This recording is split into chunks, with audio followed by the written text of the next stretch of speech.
Dans un contexte où les Russes gagnent du terrain, notamment dans la région de Koursk. On se pose cette question ce matin. L'Ukraine doit-elle abandonner la ville russe de Koursk? Depuis le mois d'août, les Ukrainiens avaient tenté de manière audacieuse de récupérer des territoires aux Russes sur le sol russe. Mais depuis quelques semaines, la Russie a accéléré les opérations sur le terrain, notamment.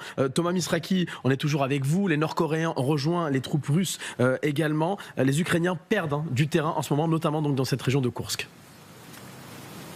C'est très difficile. Alors, selon le commandant en chef des forces armées ukrainiennes, Kiev, pour l'instant, tient ses positions. Il faut bien le préciser, tient ses positions dans cette région russe de Koursk. Mais ce même chef, Oleksandr Syrsky, parle de contre-offensive russe intense. Nous avons voulu vérifier ces propos et nous avons pu joindre un soldat qui est actuellement sur place à Koursk et qui combat face aux Russes, face aux Nord-Coréens.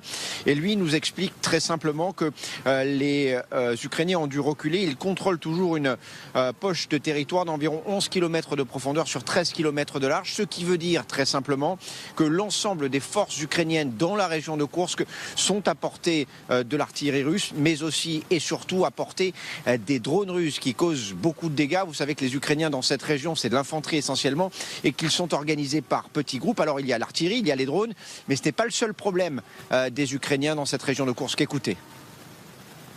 Il y a 3 ou 4 soldats ukrainiens par position.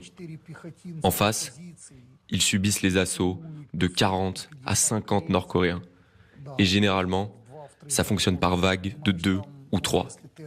Même si tu en repousses une ou 2, tu ne résistes pas longtemps. Ils prennent tout de suite ta position. Elle n'existe plus. On laisse les corps des nôtres sur place. Personne ne va les chercher.